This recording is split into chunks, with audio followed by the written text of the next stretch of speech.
नमस्कार, मैं विनीता कुठारी आप सभी का तृतीय वर्ष गृह विज्ञान के वस्त्र विज्ञान की कक्षा में स्वागत करती हूँ। आज हम जानतर रेशा एनिमल फाइबर सिल्क के बारे में अध्ययन करेंगे।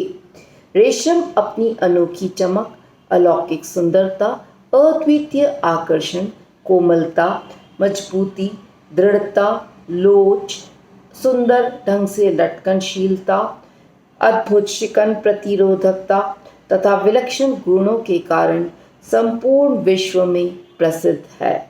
रेशम एक छांतव तंतु है जो शहतूत के वृक्षों पर रहने वाले कीड़ों से प्राप्त किया जाता है।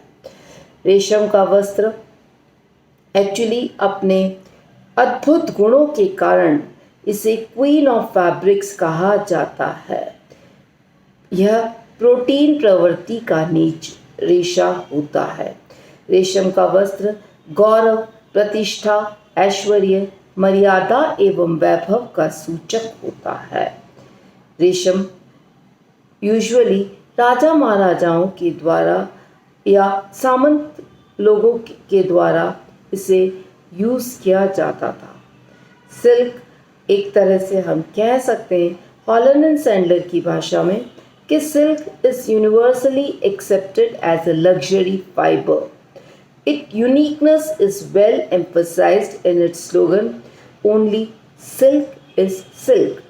सिल्क एक्चुअली कई प्रॉपर्टीज़ के कारण न केवल एक नेचुरल लस्टर युक्त, चमक वाला, अच्छा अपीयरेंस वाला और अच्छी ड्रेपिंग क्वालिटी का फाइबर है, परंतु यह एक पहनने से इसको गौरव भी प्राप्त होता है।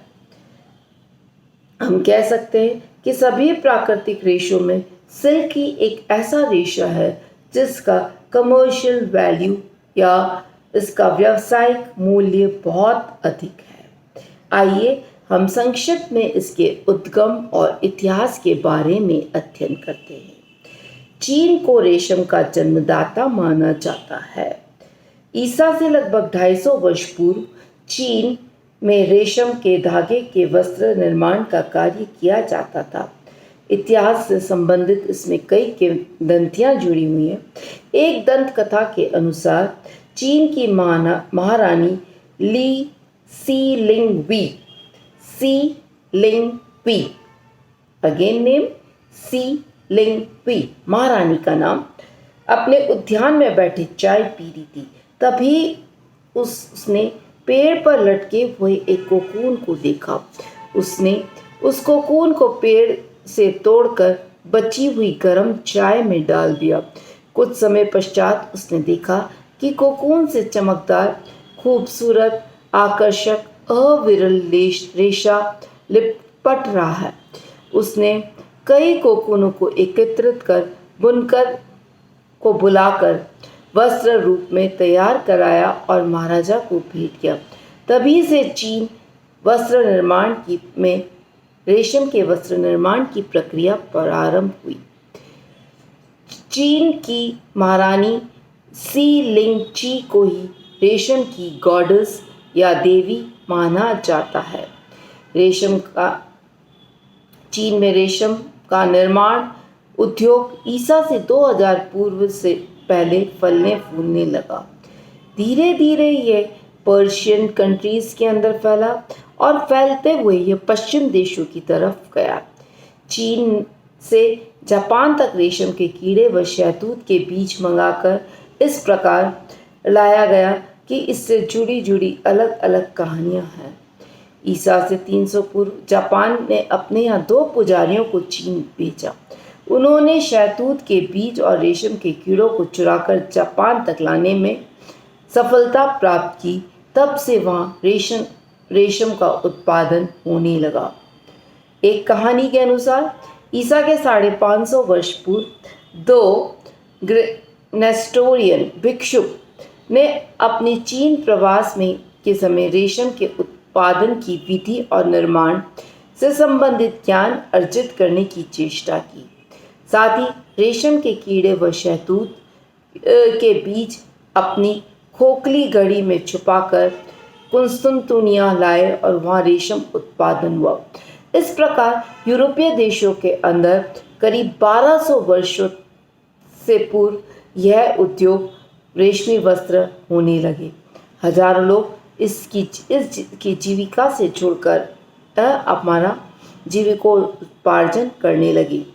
12वीं और 13वीं शताब्दी में इटली रेशम का मुख्य उत्पादन केंद्र बन गया।